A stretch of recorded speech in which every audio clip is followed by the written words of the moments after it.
Jai Hind. In this lecture, we will draw state table and state diagram for Murray circuits. Murray circuit is a type of synchronous sequential circuits. This is a representation of synchronous sequential circuits. In the case of sequential circuits, the output depends upon present inputs and previous history. और ये जो previous history है उसको flip flop में save करते हैं. तो synchronous sequential circuit is a combination of combinational circuits and flip flop. There are two types of synchronous sequential circuits. One is Mealy type and second one is Murray type. In the case of Murray type, ये जो output होती है वो present input पे depend नहीं करती है. ये जो आउटपुट है वो प्रेजेंट स्टेट पे डिपेंड करती है. This is a condition for Murray circuits. In the case of Murray circuits, the output depends upon present state only. It does not depends upon present inputs. अब बच्चों ये जो circuit दिया है, this circuit is a Murray model. Why? अब बच्चों at a time जो flip flop में डेटा स्टोर होता है उसको क्या बोला जाता है? Present state. जो इस फ्लिप फ्लॉप में डेटा स्टोर होगा उसको बोला जाएगा present state. Here we are using 2T flip flop. This is first one, this is second one. तो जो फ्लिप फ्लॉप की एट ए टाइम आउटपुट होगी उसको प्रेजेंट स्टेट बोला जाता है. इस फ्लिप फ्लॉप की जो आउटपुट है दैट इज प्रेजेंट स्टेट, उसको स्मॉल y1 से रिप्रेजेंट करते हैं. इसी तरह से इस फ्लिप फ्लॉप की जो आउटपुट है दैट इज प्रेजेंट स्टेट, इसको स्मॉल y2 से रिप्रेजेंट करते हैं. अब बच्चों आउटपुट देखो, ये आउटपुट किस पे डिपेंड करती है. यहाँ पर एंड गेट लगाया है. इस एंड गेट की ये जो सेकंड इनपुट है वो क्या है? ये y2, that is present state of this flip flop. इसी तरह से इस एंड गेट की जो फर्स्ट इनपुट है वो कहाँ से आ रही है? वो यहाँ से आ रही है. This is A present state of this first flip flop. तो बच्चों ये जो एंड गेट है, इस एंड गेट की आउटपुट डायरेक्टली इनपुट पे डिपेंड नहीं करती है. इस एंड गेट की आउटपुट किस पे डिपेंड करेगी?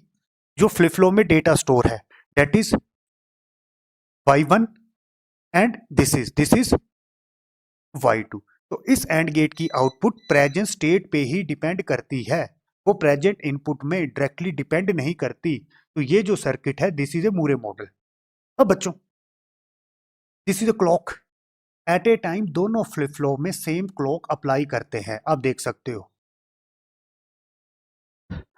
अब बच्चों इक्वेशंस लिखते हैं.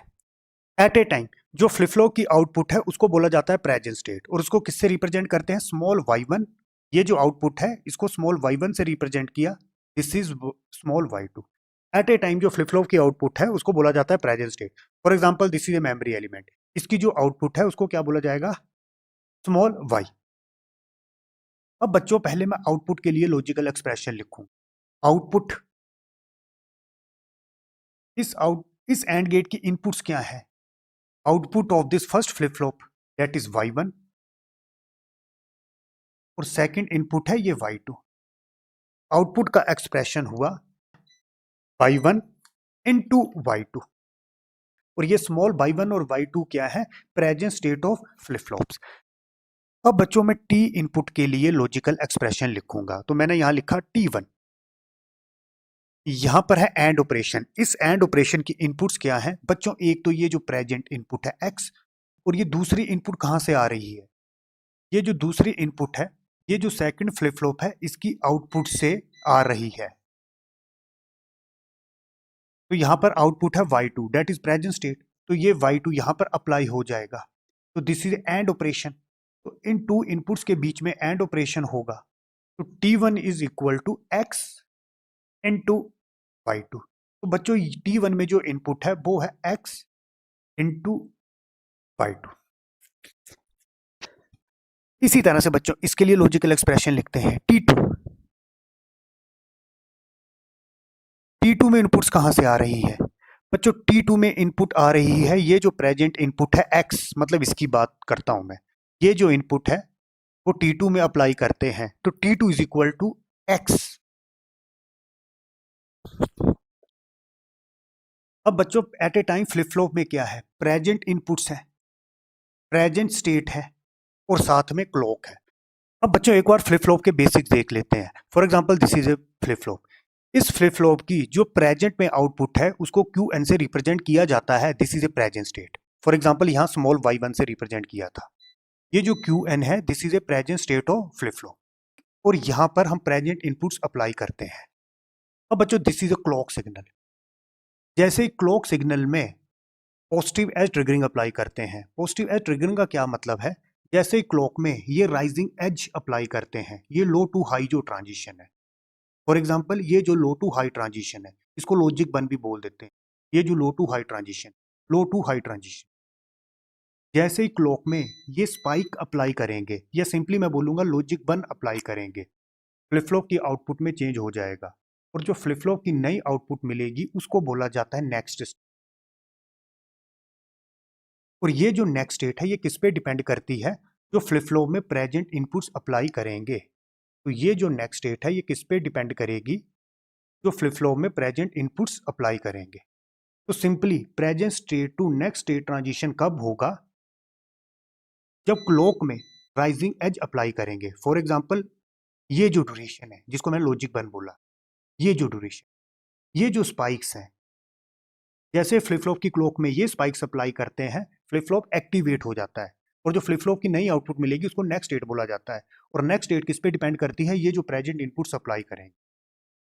इसी तरह से बच्चों इन राइजिंग एज के बीच की जो ड्यूरेशन है जिसको मैंने बोला logic 0, in positive edge triggering के बीच की जो ड्यूरेशन है इसको मैंने बोला लॉजिक 0। अगर क्लॉक में ये ड्यूरेशन अप्लाई करते हैं, यहां से लेके यहां तक सिग्नल अप्लाई करते हैं, तो एक तरह से flip flop cut off mode में चला जाएगा। फ्लिप फ्लॉप की आउटपुट में कोई चेंज नहीं होगा। उस केस में फ्लिप फ्लॉप की आउटपुट प्रीवियस आउटपुट के इक्वल रहेगी, या मैं बोल सकता हूं next state is equal to present state. यहां से लेके यहां तक अगर इनपुट में चेंज होता है, फ्लिप फ्लॉप के आउटपुट में कोई चेंज नहीं होगा। Next state is equal to present state. फिर जैसे ही ये राइजिंग एज अप्लाई करेंगे, that is this one, again flip flop के आउटपुट में चेंज हो जाएगा, और जो फ्लिप फ्लॉप की आउटपुट है किस पे डिपेंड करेगी? Present inputs. अब बच्चों अगर एस आर फ्लिप फ्लॉप लेते हैं तो नेक्स्ट स्टेट का एक्सप्रेशन ये होता है। इसी तरह से जे के फ्लिप फ्लॉप में नेक्स्ट स्टेट का एक्सप्रेशन ये होता है। ये यहाँ पर क्यू एन प्लस 1 है नेक्स्ट स्टेट, क्यू एन है present state. T flip flop के केस में नेक्स्ट स्टेट किसके इक्वल होता है? डी इनपुट के इक्वल ही होता है। और टी फ्लिप फ्लॉप के केस में नेक्स्ट स्टेट किसके इक्वल होता है? T XOR present state. Q N क्या है? ये प्रेजेंट स्टेट, और टी क्या है? इनपुट। अब बच्चों यहां देखो, मेरे पास प्रेजेंट इनपुट है, प्रेजेंट स्टेट है, या मैं यहां बोल सकता हूं मेरे पास प्रेजेंट इनपुट है, T2 क्या है? X, और यहां पर प्रेजेंट स्टेट। दोनों फ्लिप फ्लॉप को at a time same clock apply करते हैं। फिर जैसे इन दोनों फ्लिप फ्लॉप में पॉजिटिव एज ट्रिगरिंग अप्लाई करते हैं। पॉजिटिव एज ट्रिगरिंग का क्या मतलब? फॉर एग्जांपल ये क्लॉक है, यहां भी क्लॉक है, सेम क्लॉक अप्लाई कर रहे हैं। जैसे क्लॉक में ये जो राइजिंग एज है, ये जो पॉजिटिव एज ट्रिगरिंग है, low to high level, low to high level, जैसे ये ड्यूरेशन अप्लाई करेंगे, ये जो स्पाइक है, ये दोनों फ्लिप फ्लॉप एक्टिव हो जाएंगे। मतलब इस फ्लिप फ्लॉप की आउटपुट में अब चेंज हो जाएगा। अब नई आउटपुट क्या मिलेंगी? इसको बोला जाता है नेक्स्ट स्टेट। y1, बच्चों यहां मैं लिख दिया t प्लस 1। प्लस 1 क्यों लिखा? आफ्टर अप्लाइंग क्लॉक, या ये किसके इक्वल होता है? Next state. अब जो नई आउटपुट यहां मिलेगी उसको बोला जाएगा next state, that is Q N plus 1। अब ये किसके इक्वल होगा? बच्चों यहां पर टी फ्लिप फ्लॉप यूज करते हैं, और ये इक्वेशन क्या है? These are the characteristic equation. ये जो फ्लिप फ्लॉप है, इन फ्लिप फ्लॉप का ट्रूथ टेबल होगा। ये जो इक्वेशंस हैं, ये जो कैरेक्टरिस्टिक इक्वेशंस हैं, फ्लिप फ्लॉप के ट्रूथ टेबल को वेरीफाई करेंगी। तो यहाँ पर टी फ्लिप फ्लॉप यूज करते हैं, तो टी फ्लिप फ्लॉप के लिए लॉजिकल एक्सप्रेशन ये होता है। तो सिंपली नेक्स्ट स्टेट किसके इक्वल रहेगा? T XOR Q N. अब बच्चों पहले प्रेजेंट स्टेट थी y1, जैसे क्लॉक अप्लाई की, नई आउटपुट मिली, उसको मैंने बोल दिया नेक्स्ट स्टेट। कैसे लिखा? y t प्लस 1, या इसको किसके इक्वल लिख सकते हैं? Q N plus 1। और सिक्वेंशियल के केस में इसको हम किससे रिप्रेजेंट करते हैं? कैपिटल Y1 से। This is next state which is equal to T XOR Q N. अब बच्चों टी मैंने यहां पर कैलकुलेट किया है, टी में क्या अप्लाई करते हैं, एक्स डॉट वाई टू, तो Y one is equal to X and operation Y two XOR Q N यहां पर क्या है, प्रेजेंट स्टेट, और प्रेजेंट स्टेट हमने किससे रिप्रेजेंट किया था बच्चों, स्मॉल बाई वन से, तो this is small by one. Present state क्या होता है, ये क्यू एन है प्रेजेंट स्टेट को हमने किससे रिप्रेजेंट किया था, स्मॉल बाई वन से, तो क्यू एन को मैंने किससे रिप्रेजेंट कर दिया, बाई वन से।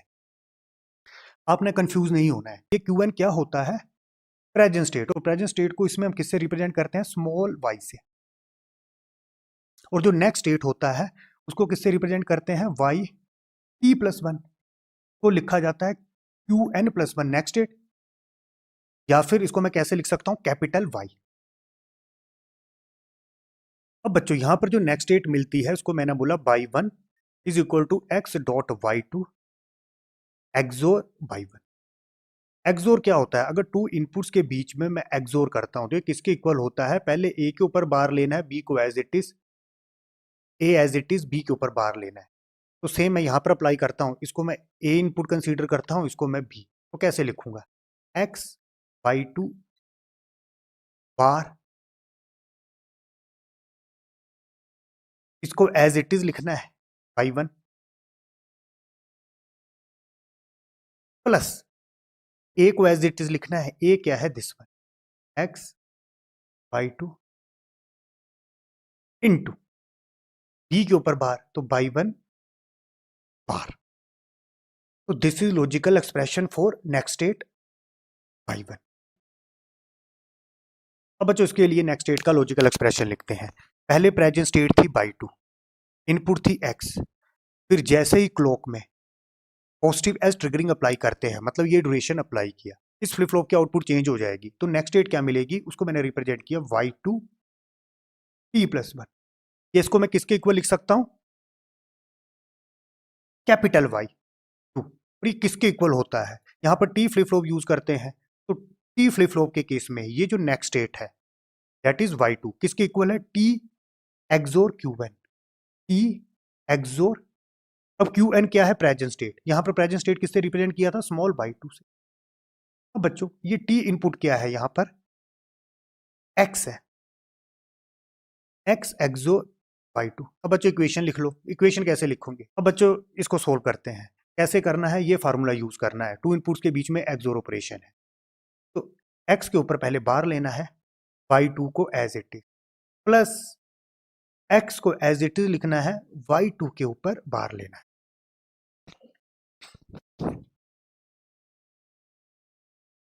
तो बच्चों तीन लॉजिकल एक्सप्रेशन कौन से आए, एक आउटपुट का आया that is this one, same पहले हमारे पास प्रेजेंट स्टेट थी बाई वन बाई टू, फिर नेक्स्ट स्टेट के लिए एक्सप्रेशन कैलकुलेट किया, नेक्स्ट स्टेट का एक्सप्रेशन कहां पर आया, एक ये आया वाई वन,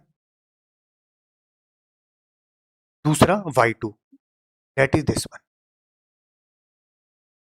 अब ये जो नेक्स्ट स्टेट मिली Y one and Y two, अब यही next state as a present state operate करती हैं, फिर जैसे ही next positive edge triggering apply करेंगे दैट इज ये अप्लाई करेंगे this one, again flip flop के आउटपुट में फिर चेंज आ जाएगा, मतलब फिर नेक्स्ट स्टेट मिलेगी, अब वही नेक्स्ट स्टेट एज ए फिर प्रेजेंट स्टेट ऑपरेट करती है, इस तरह से प्रोसेस आगे चलता है। तो इस एक्सप्रेशन को मैं सोल्व कर लेता हूं, capital Y one next state जो मिला, एक्स डॉट वाई टू कैसे लिखूंगा मैं, एक्स बार डॉट का बनेगा प्लस, यहां पर क्या बनेगा Y two bar into Y one, plus x Y two, इसके साथ मल्टीप्लाई कर लो वाई वन बार, बच्चों यहां मल्टीप्लाई करो, x bar by one plus y two bar, small y क्या बता रहा है, present state, by one plus x Y two into Y,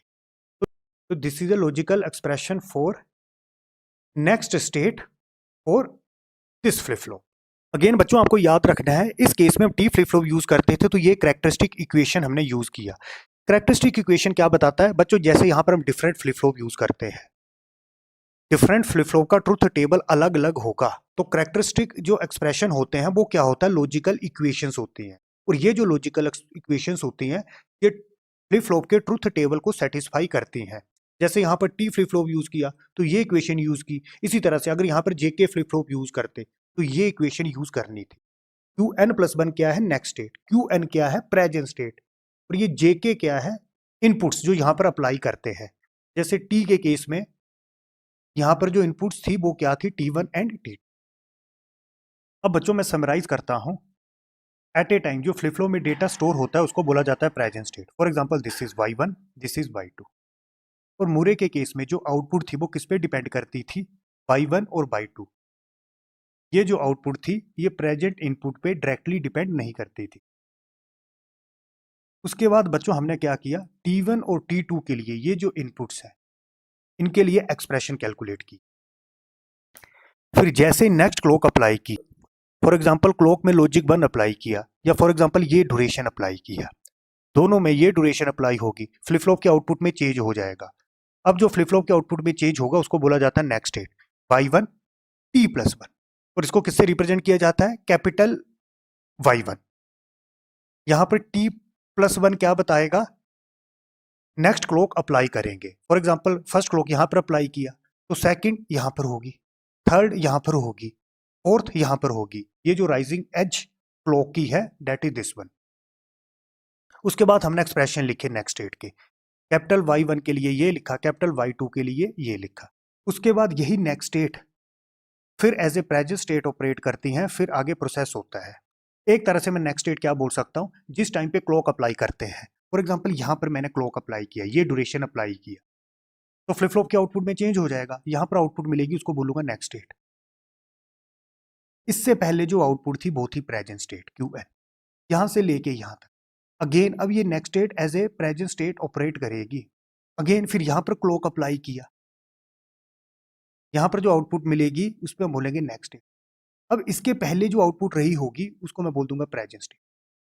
एक तरह से क्या होता है, जो नेक्स्ट स्टेट होती है फिर वही as a present state operate करती है, फिर आगे प्रोसेस चलता है।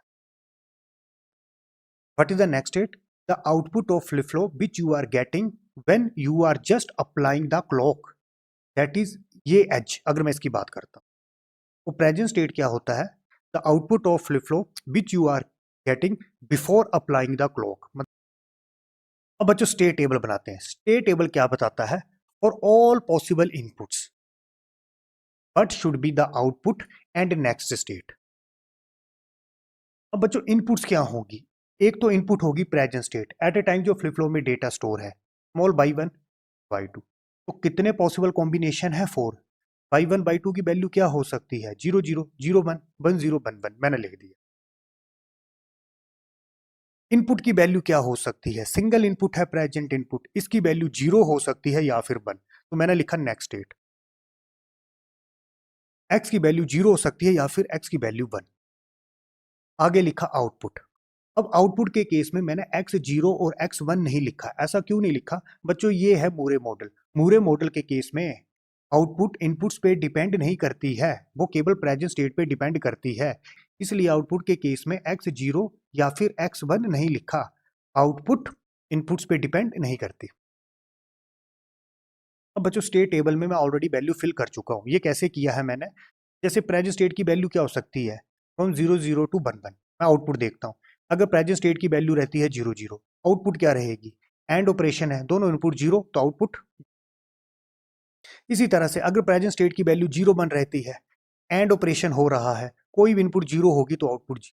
अगेन 1 0, ये 0 है तो आउटपुट 0। जब 1 1 मतलब ये भी 1 ये भी 1, तो आउटपुट क्या मिलेगी? 1। तो आप देखो यहाँ पर 1। इसी तरह से आप नेक्स्ट स्टेट की वैल्यू फिल कर लेना। x की वैल्यू 0 लेते हैं तो y1 और y2 की वैल्यू क्या रहेगी? जैसे मैं इसको बता देता हूँ। y1 की वैल्यू क्या रहेगी बच्चों? y1 that is this one. x की वैल्यू लेनी है 0, तो बच्चों इस टर्म को देखो। स्मॉल y1 y2 0 है, स्मॉल y1 0 हो गया, यहाँ पर एंड ऑपरेशन है तो ओवरऑल ये 0 बन चुका है, प्लस y1 तो 0 है तो ये भी 0 बन चुका, अगला देखने की जरूरत ही नहीं है। x की वैल्यू ली है 0 तो ये 0 तो ये भी टर्म 0, और ऑपरेशन है प्लस प्लस, तीनों इनपुट 0 है तो आउटपुट क्या मिलेगी? 0। आप देख सकते हो। इसी तरह से y2 भी आप चेक कर सकते हो, y2 यहाँ पर है। मैं y2 को चेक करता हूँ।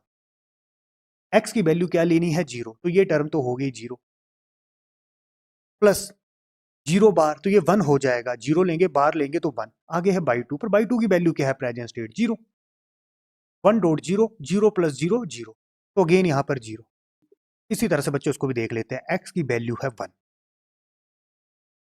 तो y1 क्या मिलेगा, that is this one, x की वैल्यू लेनी है 1। अब बच्चों एक्सप्रेशन देखो, y1 क्या है यहाँ पर 0, अगर y1 0 है तो ओवरऑल ये भी 0 होगा, प्लस y1 अगेन यहाँ पर 0 तो 0, प्लस y2, y2 0 है, x को देखने की जरूरत नहीं है, जब एक इनपुट एंड ऑपरेशन की 0 हो जाती है तो ओवरऑल आउटपुट 0 मिलती है। अब x को देखने की जरूरत नहीं है, एंड ऑपरेशन है, एंड में कोई भी इनपुट 0 होगी तो आउटपुट 0, 0 प्लस 0 प्लस 0 और ऑपरेशन तो आउटपुट 0। इसको देख लेते हैं बच्चों, y2, x की वैल्यू ली है 1, डॉट y2 बार, y2 क्या है 0, तो 0 बार क्या होगा 1, प्लस x बार, x की वैल्यू क्या है 1, तो 1 बार क्या होगा 0, y2 देखने की जरूरत नहीं है, y2 तो भी है 0, 0.0 0 प्लस 1 इंटू 1 1, 1 प्लस 0 और ऑपरेशन, तो 1 प्लस 0 1 होता है, तो आप देख लो। इसी तरह से आप बाकी वैल्यू अपने आप देख लेना। अब बच्चों ये है स्टेट टेबल, अब मूरे के लिए हम स्टेट डायग्राम बनाएंगे। तो एट ए टाइम हम प्रेजेंट स्टेट लिखेंगे, कितनी प्रेजेंट स्टेट है 4, 0 0 0 1 1 0 1 1, तो पहले हम 4 प्रेजेंट स्टेट लिख सकते हैं, 0 0 0 1 1 0 और 1 1।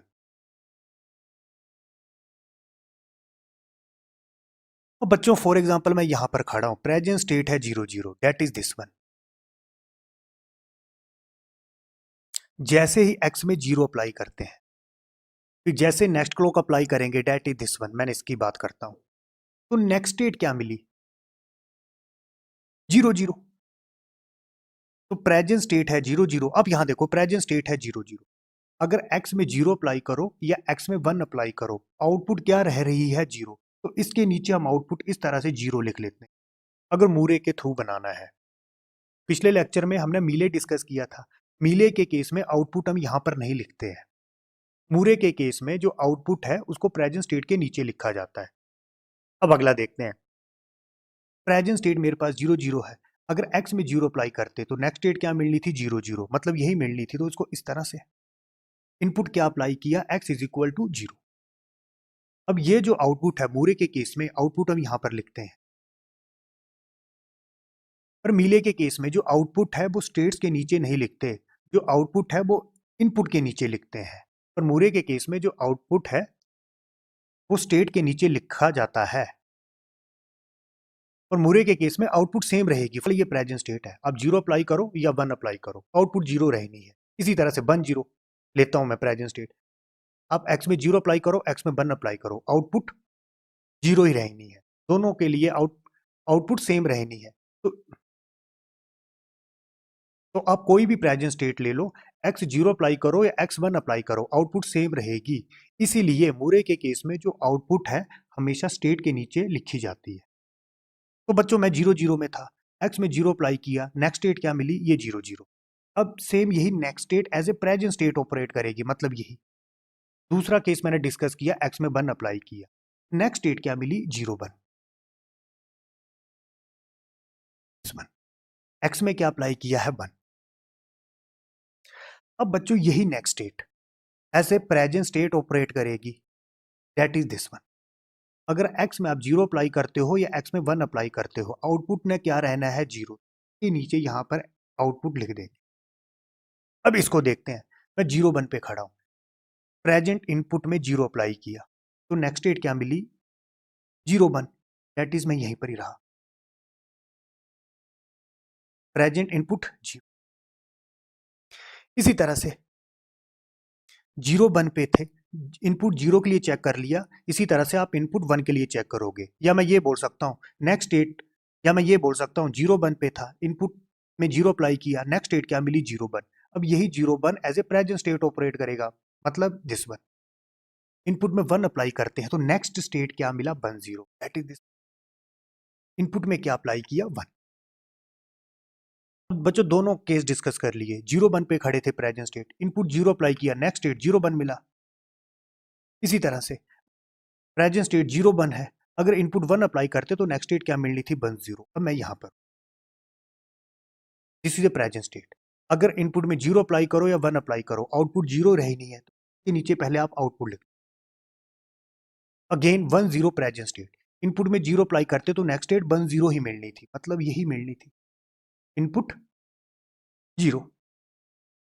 इसी तरह से बच्चों 0 के लिए चेक कर लिया, 1 के लिए चेक करेंगे, या आप ये बोल सकते हो प्रेजेंट स्टेट ये थी, 0 अप्लाई किया, नेक्स्ट स्टेट ये मिली, अब यही next state as a present state operate करेगी। दूसरा कॉम्बिनेशन क्या है, x में 1 अप्लाई कर दो, तो नेक्स्ट स्टेट क्या मिली 1 1, x में अप्लाई किया 1। अब मैं यहां पर खड़ा हूं, x में 0 अप्लाई करो या x में 1 अप्लाई करो, आउटपुट क्या मिलेगी 1, तो इसके नीचे कर देंगे 1। अब हम यहां पर हैं 1 1, x में 0 अप्लाई करते हैं तो नेक्स्ट स्टेट मिली 1 1, मतलब यही x में 0 अप्लाई किया, नेक्स्ट स्टेट 1 1 मिली। सेम अगर प्रेजेंट स्टेट 1 1 होती और x में 1 अप्लाई करते तो नेक्स्ट स्टेट क्या मिलनी थी 0, दैट इज दिस वन। बच्चों this is state diagram for मूरे।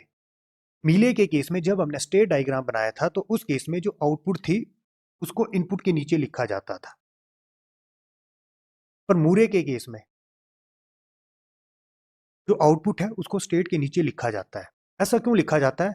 मूरे के केस में बच्चों जो आउटपुट है, आप कोई भी प्रेजेंट स्टेट ले लो, 0 0 लो, 0 1 लो, 1 0 लो या 1 1, आप x में 0 अप्लाई करो या x में 1 अप्लाई करो, नेक्स्ट स्टेट डिफरेंट होगी पर आउटपुट दोनों के लिए सेम रहेगी। फॉर एग्जांपल प्रेजेंट स्टेट है 1 0, x में 0 अप्लाई करो, x में 1 अप्लाई करो, नेक्स्ट स्टेट चेंज हो रही है पर दोनों के लिए आउटपुट सेम रह रही है, इसलिए 1 0 के नीचे यहां पर लिख दिया 0। अब बच्चों स्टेट डायग्राम का बेनिफिट क्या रहता है? स्टेट डायग्राम की हेल्प से हम डायरेक्टली सर्किट की आउटपुट एंड नेक्स्ट स्टेट बता सकते हैं। फॉर एग्जांपल बच्चों मैं यहां पर खड़ा हूं 1 1, प्रेजेंट स्टेट 1, ये भी क्या है 1, और इनपुट में जो सीक्वेंस अप्लाई होती है वो होती है 1 और 0। पहले इनपुट x में 1 अप्लाई किया, फिर 0 अप्लाई किया। अब मुझे बताना है नेक्स्ट स्टेट और आउटपुट क्या रही होगी। इनिशियली मैं 1 1 में था, तो उस टाइम पे सर्किट की आउटपुट क्या रही होगी 1, आप देख सकते हो। अब बच्चों जैसे x में 1 अप्लाई होगा, मैं यहां पर खड़ा हूं, इनपुट में 1 अप्लाई हुआ, नेक्स्ट स्टेट कहां चली गई 0 0, मतलब ये हो गया 0, ये हो गया 0, और अगेन ये आउटपुट क्या रही होगी, आउटपुट तो यही रही होगी, मैं 1 1 में था, जैसे 1 अप्लाई किया नेक्स्ट स्टेट तो हो गई 0 0, आउटपुट यही रहेगी, आउटपुट यही रहेगी, दैट इज इक्वल टू 1। अब यहां भी देख सकते हो 1 1 में खड़े थे, हम 1 1 में खड़े थे, जैसे इनपुट में 1 अप्लाई किया तो नेक्स्ट स्टेट क्या मिली 0 0, और आउटपुट क्या है 1, तो यही आउटपुट 1 रहेगी। अब बच्चों फिर आया 0, हम यहां पर खड़े हैं 0 0 पे खड़े हैं, फिर जैसे इनपुट में 0 अप्लाई किया, नेक्स्ट स्टेट क्या रहेगी, यही 0 0 रहेगी, ये भी 0, ये भी 0, आउटपुट क्या मिलेगी। इस केस में अब मैं यहां पर खड़ा हूं 0 0 पे, प्रेजेंट स्टेट थी मेरी 0 0, उस केस में या मैं 0 अप्लाई करूं या 1 अप्लाई करूं आउटपुट क्या मिलेगी 0, उस केस में आउटपुट क्या हो जाएगी 0। तो सिंपली मैं क्या बोलूंगा, इनिशियली मैं 1 1 पे था, जैसे ही 1 0 अप्लाई किया तो उस टाइम पे नेक्स्ट स्टेट क्या रहेगी 0 0, और साथ में जो आउटपुट है वो क्या रहेगी यहां पर 0। इसी तरह से एक आगे देख लेते हैं, अगला आता है 1। फॉर एग्जाम्पल मैं यहां पर खड़ा हूं 0 0, अगली इन 0 0 पे खड़ा हूं, अगली input I 1, that is this one, तो आउटपुट क्या रहेगी, आउटपुट तो यही रहेगी 0, मतलब आउटपुट तो यही मिलेगी 0, पर नेक्स्ट स्टेट चेंज हो जाएगी। अब 1 अप्लाई किया है तो नेक्स्ट स्टेट क्या मिला 0, दैट इज ये किस में चेंज हो जाएगा 0।